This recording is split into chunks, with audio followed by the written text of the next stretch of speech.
Ighodalo is an accomplished Nigerian lawyer. In 1991, he set up Banwo and Ighodalo in partnership with Femi Olubanwo, presently ranked within the top 3 legal firms in Nigeria. Mr. Asue Ighodalo is the chairman, board of directors of Sterling Bank PLC. He's the former chairman of Dangote PLC, and most recently, he just stepped down from his role Nigerian Economic Summit Group. He also sits on several boards. I have been privileged to work with him at least in the last 4 years. I just thought there's no better person to share his wealth of wisdom with you guys. Thank you. Please listen. There's no better person. There are many better people. But thank you guys, and thank you for having me. And I'd like to thank 83 for inviting me, and particularly the founder, Mrs. Adefeko. And I'm thanking you from 2 dimensions for inviting me, the privilege and the honor for being here. Because I think this is the most innovative bootcamp, and particularly important for the Nigerian economy. First, but secondly, when I started thinking of what I was going to discuss with you guys, it set me thinking. Being at the beginning of the year, so it set me resetting and thinking about my own commitments, my own resolutions, and those things I thought I'd been doing well that hadn't done as well as I'd been doing them. So I'm really thankful. You've made me think and rethink some of those things that are truly important to trying to be successful. And when you get to my last slide, you'll understand why I say trying to be successful. I have 2 slides, one really important, and the other one, it's like a secondary corollary. So, but I'll go to that one slide straight away. They say I have 15 minutes, and I really want us to do Q&A, because I think it's the Q&A that'll generate the kind of vision and the kind of information that you guys would require. But I'll go straight away to the next slide. My nuggets are under, but I started out life as an economist, so I studied economics. And economists always talk about assumptions. So when you look at those who have presented in Nigerian budgets, they talk about assumptions. So there must be a certain level and a certain understanding and a certain dimension before you can then plant things on top of those assumptions. So I'm assuming before my nuggets are acceptable, understood, and possibly workable, I'm assuming 3 things. I'm assuming that you are all going to be in what I call a state of grace. And I'll explain that. It's like the farmer. Before the farmer plants, the farmer tills the soil, prepares the soil. You must be prepared mentally, emotionally, physically, and spiritually. You really must be prepared to want to be successful. SMEs are the salt of the earth as far as the economy is concerned. And if you're not truly prepared to want to be successful, and if you saw my front slide, it said SME to global brand. SMEs become global brands. There's no company in the world today that started as a global brand. All companies started small as SMEs. And sometimes we underestimate our own capabilities. We do not understand that starting small. I know you had Biodun Shobanjo here today. He started tiny. He's a global brand today. And there are many, many, many, many examples like that. Even my firm, I think to a large extent, we're known internationally and we're known for the quality of legal work we do. So and I started, my partner and I sat opposite each other just reading newspapers. That's how we started. No client, no business, nothing. So you have to have that hunger for success. You must prepare your mind. You must be mentally ready. And you must be ready to do what it takes within integrity levels to succeed. Not at all costs, but at best moral costs. Okay? So you must be prepared. That's what I call state of grace. You must be ready. You cannot mouth wanting to be successful. You must desire, and you must be prepared to do the things that it takes within moral responsibility. Hard work, everybody's going to talk to you about hard work. If you're not hardworking, you're not going to succeed. Forget what all people talk about, hammer, this, that. There's nothing like hammer. There's nothing. You know, there's the saying that for you to be truly good at what you do, you need to practice for 10,000 hours. And I use sportsmen as the best example for this. If you want to be a Serena Williams, you want to be a Tiger Woods, you want to be a Messi, a Ronaldo, you practice and practice and practice, and it takes hard work. There are days when I started out life in my law firm when I was working 18, 19, 20 hours a day. I'm not saying everybody should work like that. It depends on where you are. You're going to work bloody hard. And you're going to work well, and you're going to work smart. My third assumption, and you know, it's also through experience and deep thinking. If you truly want to be successful, then your spouse must share your ambition. Particularly for the women. Particularly. If your spouse cannot eat second day soup, you're in trouble. Period. If your spouse will not pick kids from school, you're in trouble. If your spouse will not help you with other chores, if your spouse doesn't know that sometimes you may just have to be at work till 9 p.m., 10 p.m. You know, I'll tell you a story. There was once, my wife is an interior decorator, furniture maker. And there was once she had to go to Florida with a male client for 1 week to go, for 1 week to go and choose furniture for the decoration of his house and his office, and to go and talk to manufacturers of furniture. So I don't know how many men in this room will allow their wives to go to Florida with another man who was youngish, you know, for 1 week. You know, so your spouse has to understand your ambitions and share your ambitions. And let me tell you something. If you have a spouse that doesn't share your ambitions, it's not going to work. One thing is not going to work, at least anyway, whether it's the business or the marriage or the relationship. So you must have. So I take those as three assumptions. If those assumptions are not in place, everything else I tell you isn't going to work. Period. And the first of my nuggets that I'll take is integrity. And I'm sure everybody that comes here to talk to you about nuggets will talk about integrity. You must be honest. And you must have strong moral principles. And you must be responsible. And using my own life story, every good thing that has come to me by the grace of God has come because people perceive that I'm trustworthy and honest. Everything. That I'm chairman of Sterling Bank, that I was chairman of this and that, everything. Some of the places where I've made the biggest money have come from me sitting in my office and people coming to me and saying, you know something, we have this transaction and we need somebody we can trust to work with. So never underestimate integrity. Never underestimate the fact that people always gravitate towards people they can trust when they want to do truly important things, even for your business.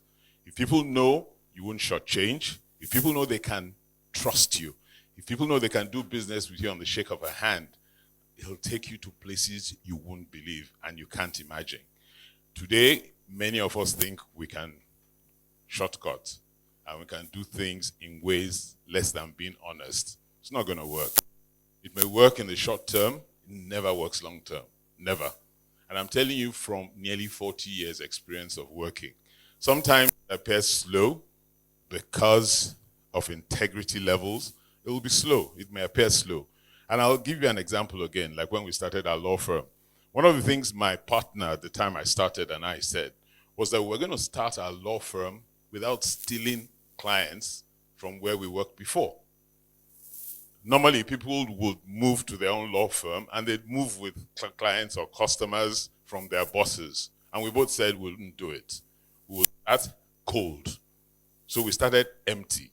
And for nearly 3 to 4 months, we only read newspapers trying to find clients, to run around to see where we'll get clients from. And it was bloody hard work. It was easier for us to have come over with the people we already had relationships with. And it was truly difficult. For the first 2 years of the life of our firm, it was a struggle. Days we woke up in the morning, between both of us, we didn't have 1 penny. Luckily, we also had spouses that were supportive. So my wife, she would leave her handbag, I'll open it, steal some money and run away, and things like that. But honestly, you can't beat the fact that integrity, honesty, strong moral values, respect, number one. You can't beat that. And again, let me repeat, at the beginning, you may think that it's not working, that it's slow. What about that person? What about that person? Don't worry. Run your own race. But always, always, always put integrity as number one. Number two, courage. And I can't overemphasize courage, especially when you start a business, you're running a business, whatever it is you do. If you do not have the courage of your convictions and the courage to keep going and going, regardless the difficulties, because the difficulties will be many. For 1 minute, don't doubt that. If you're running a business, especially you want to start your business, SME level, small, you have so many difficulties, financial difficulties, support difficulties everywhere. But you must have the courage to wake up every day, and have the strength and courage to go on and go on and go on and go on and never stop. Once you believe in what you're doing and you know what you're doing is the correct thing, just go on. You must have immense courage. If you don't have courage, then you're going to fall by the wayside at the point in time because the difficulties will come, no matter which area of business you're in. Humility. It's very easy for people to think they've arrived. Very easy. You get your first check for 10 million naira or 100 million naira or whatever it is, and you think, yes, I've arrived. That's wrong, totally wrong.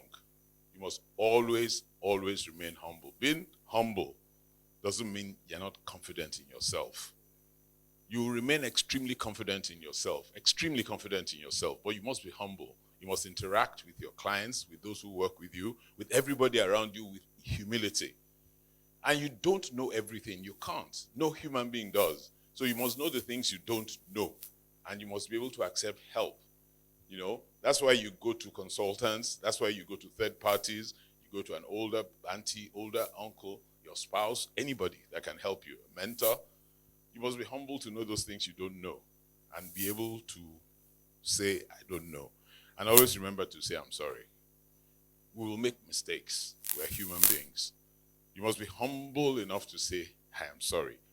What has caused many businesses to fail and many women and men who think they had become great to fall is because they lose every sense of humility. So please don't do that, no matter how well you're doing or how good you've become. Persistence, you must keep going. There are times I used to wake up in the morning in those days and I used to just say, there are easier ways of surviving. There are easier ways of doing things. There are easier ways of making money. There are easier ways of trying to create your brand. There are easier ways of selling. There are easier ways for everything. But, you get up, you take your shower, and then you start your day. You will fall. And let me not kid you. You may even fall very many times. You may think you have an idea, a great idea, you put it on the table and it goes belly up, face up. You just keep going. You reboot, like I say. You go back, rethink, rework, and start again. But you must keep persevering. You must be persistent. You must stay persistent. If you don't stay persistent, you will fall. Courage and persistence go hand in hand. Then my fifth, I struggled and I tried to keep to instructions. It said 5. So, and I thought through. And I have this thing I say, good bedside manners. Depending on where you're saying it, you have to be careful how you talk about good bedside manners, But when I talk about good bedside manners, what I really mean is this. What level of service do you provide? What's the quality of service that you provide? Most importantly, how do you interact with your clients and your customers? If, for instance, you're in a service consultancy industry, how well do you listen to them? Do you try to show off and talk all the time? Or do you take time to listen to them and understand what their problems are, what the issues are? And I tell this story. There was a doctor in this town many years ago. And many of his colleagues said he wasn't as qualified as many of them. He was a gynecologist. And a lot of them wondered why all the women went to his own clinic. So one day I asked one of them, I said, how do you subject your body to somebody that other people claim isn't qualified? And she said, he has great bedside manners. When we get into his clinic, he listens to our problems, the medical, the non-medical, the family, the business. He never seems to be in a hurry. He's listening to us all the time. And that taught me a great lesson. It's not just how many degrees you are, how good you think you are, it's how good people think you truly are, and how you solve their problems, and how you are ready to listen to their problems. And in doing that also, you build strong relationships. And guys, you cannot underestimate the power of relationships. You're sitting in your house or in your office, and somebody taps you for something. It's because they believe in you. You've developed a strong relationship. They believe in that relationship. You must forge relationships, and you must keep and foster the relationships.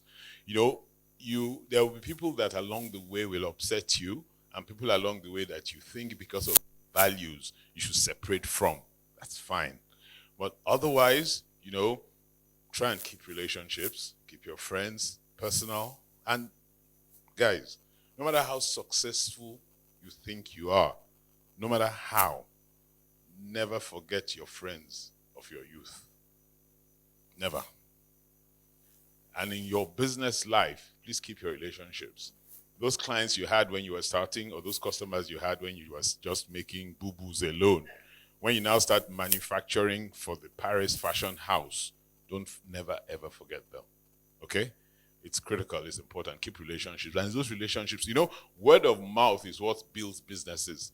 Forget, adverts these days portrays you to many more. Word of mouth, when somebody recommends you, it's stronger than when I read about you in the papers. So much stronger. So please keep your relationships. Always nurture them. Always keep them. Those are my 5 nuggets. Last slide, please. And I want to say this. Regardless, everything else does not mean you will not fail. So I've talked about courage and perseverance. You must get up. When you fail, get up. And get up. And get up. And get up. Some of us believe in God, pray. Those who don't believe in something, pray. Talk to something, talk to your spouse, talk to friends, talk to a mentor. But always get up. And don't think, because you are never the smartest in a room or the smartest in any place. You're not the best and you're not the most gifted. But just keep going and keep going. Once you believe in what it is you're doing, and before you set up doing what it is you're doing, I'm sure you've thought it through. You've thought long hours, how you will make it work, how you will make it successful. Just keep going. And then you have to keep an open mind. If nothing else, COVID taught us that.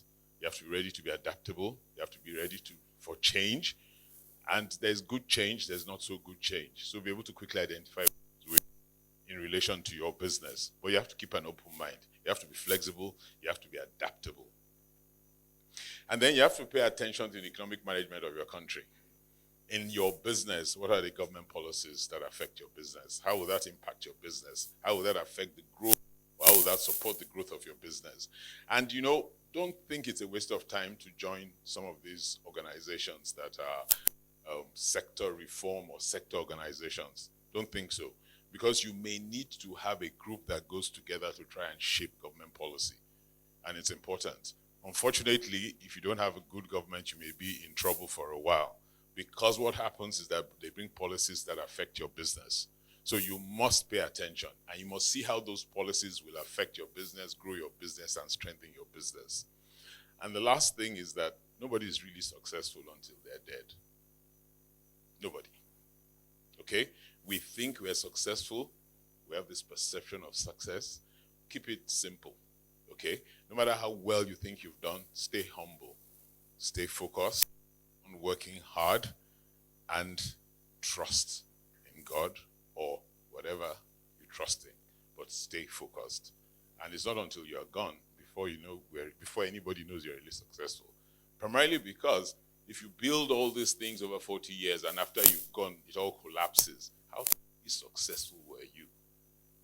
So part of what are some of the things you need to do and think about is, what is your succession plan after yourself? Do you want to spend all this time just building this business, making some money, spend that money, and you go? Or do you want to build something that outlives you? We talk today of big brands all over the world, Heineken, big brands, they started as SMEs and they've moved from generation to generation. Part of the problems of our underdevelopment in Nigeria is not because we have not been able to sustain. When I started on Awolowo Road 32 years ago, we were probably the only company that was on Awolowo Road 32 years ago that's still on Awolowo Road. And most of those companies, not just that they moved away, they died because their owners died or their owners stopped working. So part of what you should do as you start your business and as you grow your business, you should start thinking about how that business is going to truly succeed you when you're no longer around. Thank you.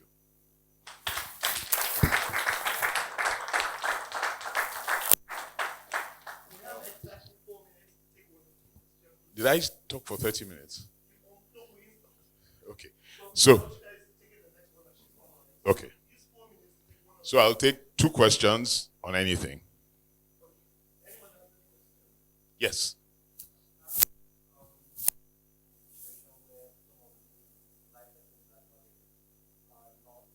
Compatible. Yeah. Many times. You take a deep breath, take a if you believe in God, you pray, but you then think through.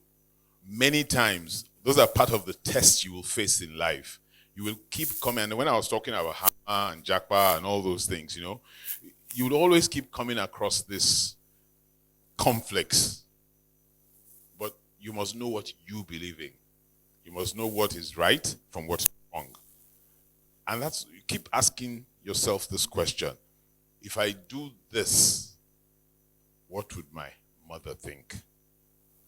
If you always ask yourself that question, you will never go wrong. If I do this, what would my father think? If I do this, what will my mother think? You can't go wrong.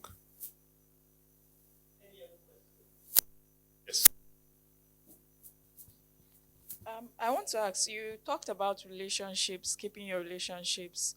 I want to ask, with your experience, how can one grow and maintain a relationship, business relationship with your partners and with your customers over a length of time? As founders, most of the time we are busy with strategies and other things. How can one build maintain and grow a relationship that can stand the test of time? Thank you very much. You must never leave the shop floor. I'll tell you one of the stories that impacted me the most. I work for Heineken. I'm the lawyer. And when I went to the Heineken office in Amsterdam, there's an office there for a guy called Freddie Heineken. He was the last direct Heineken descendant that ran the company. It's still like as if he just went out. He's been dead nearly 40 years. And one of the stories they told me about Freddie was that no matter what he did, at least twice a week, he went on the shop floor where they brewed the beer, tasted the beer, talked to the brewer. You must not lose touch with what created your company.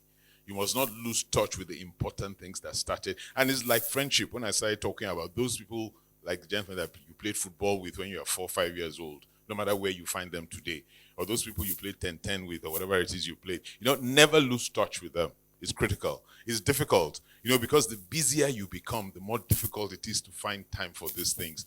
But it's a discipline issue.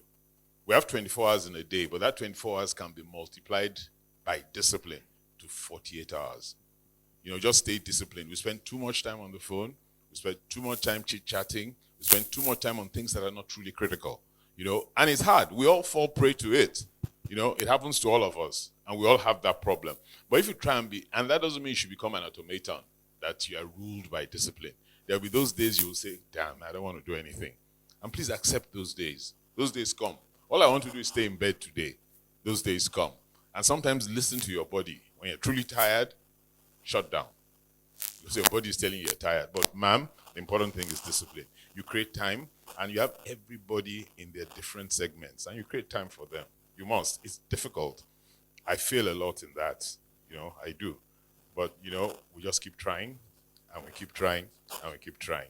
Nobody's ever perfect with all of these things. You can only do your best. Make sure you're doing your best.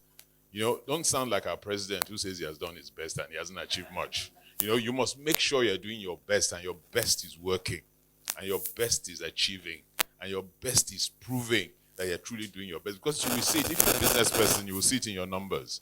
Your numbers will tell. You will see it in the growth of client base. It'll tell. You will see it in the growth of relationships. It'll tell. Okay? But enjoy this week. Have a great time. I think it's a great opportunity. Yes? Yeah. Okay. No problem. Just before I say, how does a founder identify a successor, and how do you manage the transition Brilliant and accept question. changes? Brilliant question. Brilliant question. What are your values? And let me say one thing. A leader for today may not be a leader for tomorrow. Always important. So a startup leader may not be the leader that takes you to the next level and to the next level. And in this digital age, some of us are dinosaurs. There are many things we don't understand. So we stay with the things we understand. So to your question, where do you see your company going? Who shares your passion? Who has the right attitude? Who has the values? And most important of all, who has the integrity levels? If you can answer that question in the affirmative and tick a box for a few people, and you shouldn't ever limit it to one person. You're always looking at 3, 4, 5 people at the same time, and you narrow. As you get closer to when you think it's time for you to give up succession, to give up leadership, you narrow. And you set little tests on little areas. But you will find, your body will tell you, if you're being truthful to yourself and you're looking at the right reasons, your body will tell you that this is the correct person. You will know. But you must stay true to yourself and you must follow those paths that you set. Values. What kind of person? Integrity. Hard work, and then start looking at where your business will be 10, 15, 20 years. Who's the person that's competent to take your business through those areas at that time? Who's forward thinking? Who's visionary? It's difficult. Many people got it wrong. That's why many companies floundered when the founders died. Many people got it wrong. And it can be difficult. But just keep trying and keep trying and keep trying. Again, have a great week. Thank you.